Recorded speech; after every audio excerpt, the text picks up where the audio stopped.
Welcome to Behind the Byline, a podcast by Newswire, where we chat with journalists across APAC on what goes behind their bylines.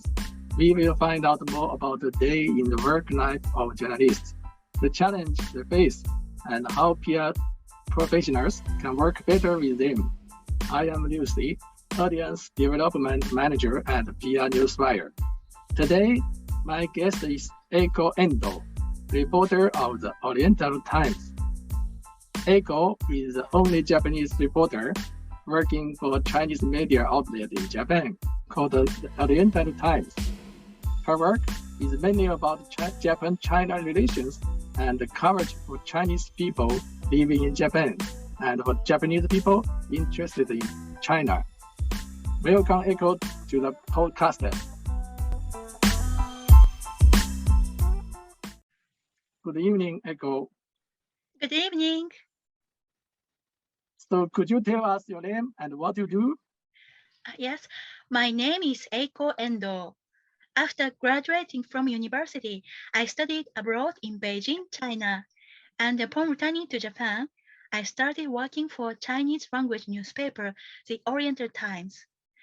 My work consisted mainly of covering Japan-China relations for Chinese people living in Japan and for Japanese people who are interested in China. I have also covered the Chinese embassy, government offices and companies, and interviewed members of the Diet, artists, and business executives. We also published the Japanese Prime Minister's Chinese New Year message to overseas Chinese living in Japan in our newspaper every year. Oh, that's great. Thank you. Your name, Eiko, means lake in England. Do you have any connection with England? Yes, my father was a Japanese diplomat, so when I was born, he was stationed in England. The Lake District is located in England, and my parents loved the place. My name was given to me by someone my parents respected. I have never met anyone with the same name. Oh, I see. You graduated from Keio University, a prestigious Japanese university. Why did you choose to work as a reporter when there were so many other options available? Yeah, I was looking for a job where I could use Chinese, and by chance, I joined the Oriental Times. I like communicating with people, and I also like writing and researching. The job of a reporter was a perfect fit for me. So as a reporter, what is a normal workday life for you? My main schedule was editorial meetings on Mondays, interviews on Tuesdays and Wednesdays, manuscript submission on Thursdays, and proofreading on Fridays. In the past, I often attended various events and parties after work to gather information and network. Weekends were off, but if I had an interview the following week, I would sometimes read material in preparation. Reporters have a hard time switching between work and private life. For example, if an event I attended in my private life was worth reporting, I would sometimes write about it. So I often found myself working when I meant to refresh myself. Reporters are pressed for time, so the job is mentally and physically demanding. But I think it is also very rewarding. Oh, Yeah. What was your most memorable episode while working as a reporter? Yes, there were two episodes that particularly impressed me. The first was when I was covering Hong Kong top star Andy Lau. I like him very much. I interviewed him at a hotel in Ginza. You know, Ginza is one of the most famous and busy streets in Tokyo. Yes, I know. Yeah. And I interviewed him about a movie he was starring in. And we had one-on-one interview over coffee. And afterwards, we were able to take a commemorative photo together. The interview was a mixture by Japanese, Cantonese, and Mandarin, and it was very difficult to write the article. but it was a dream come true and wonderful memory. Yeah. Oh, I think it is. The second was an interview with Master of Chinese cinema, director Xie Jing. I interviewed him with other 9 medias together, and I was the third one to ask a question. When I asked him a question about the Fu Rongzhen film, he answered with stormy enthusiasm. And when the staff announced the end of the interview time, he said, "Oh, it doesn't matter. I'm not done talking yet. I still want to answer this reporter's questions." Oh, I will never forget how moved I was at that moment. You have interviewed people from different backgrounds, such as government officials, artists, and business executives. How do you prepare for these interviews? In an interview, depending on how well you prepare in advance and how much trust you gain from the interviewee, the answers you can elicit from the same interviewee and the level of the conversation will be completely different. In this sense, I believe that the interview process begins from the moment you contact the interviewee.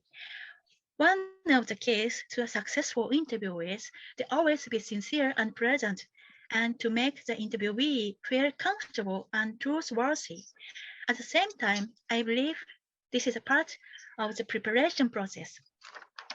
In terms of content preparation, I start by researching the interviewee's website and past interviews, as well as reading their books, if they have any. In the case of artists, I also study their works such as films, paintings, and photographs. If it is the first time to cover a field, I also study manuals on that field. This is because I believe that without basic knowledge, it is impossible to start an interview.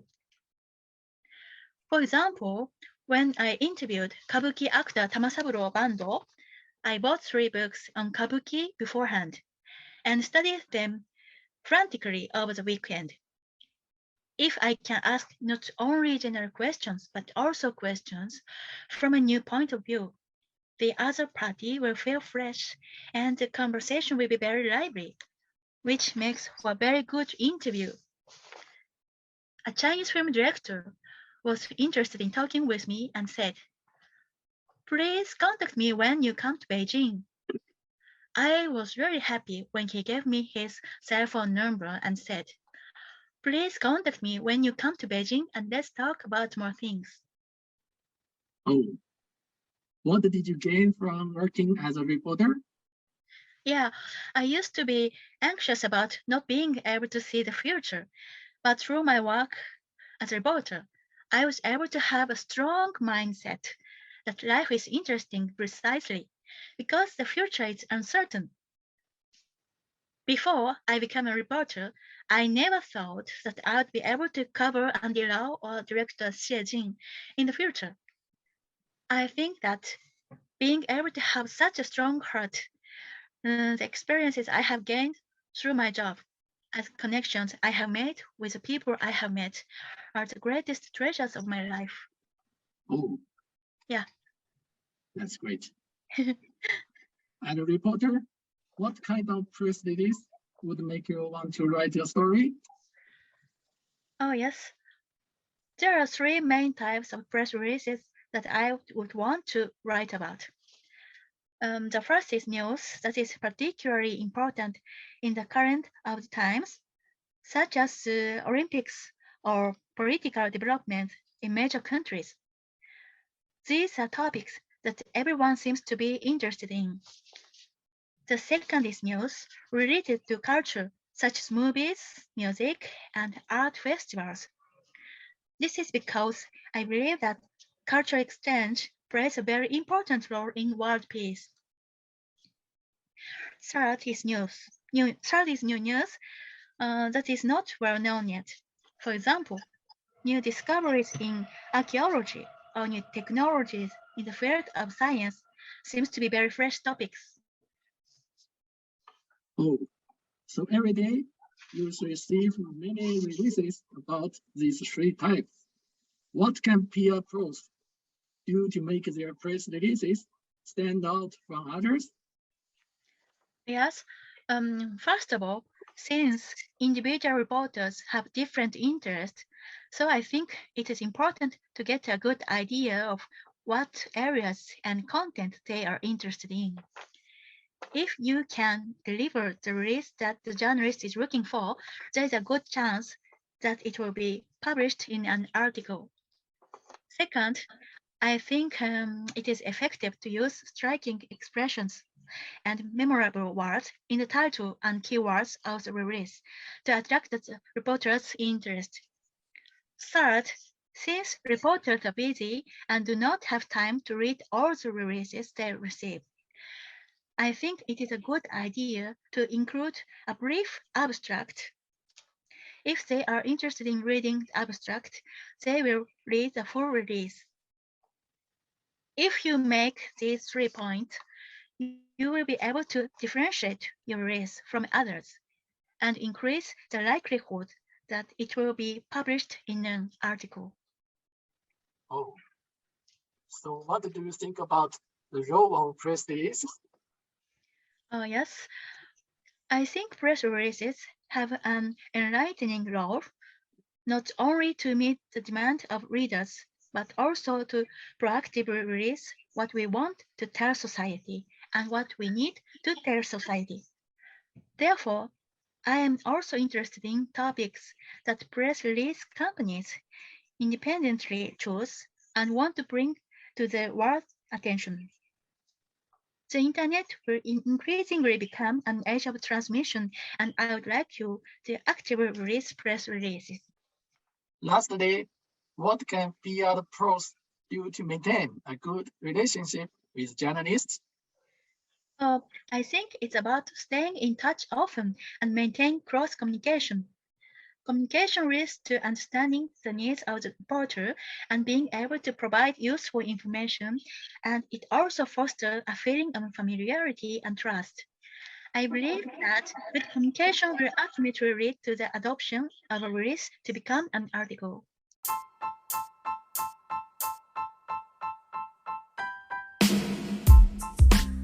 And that was Eiko Endo, reporter of the Oriental Times on the Behind the Byline podcast.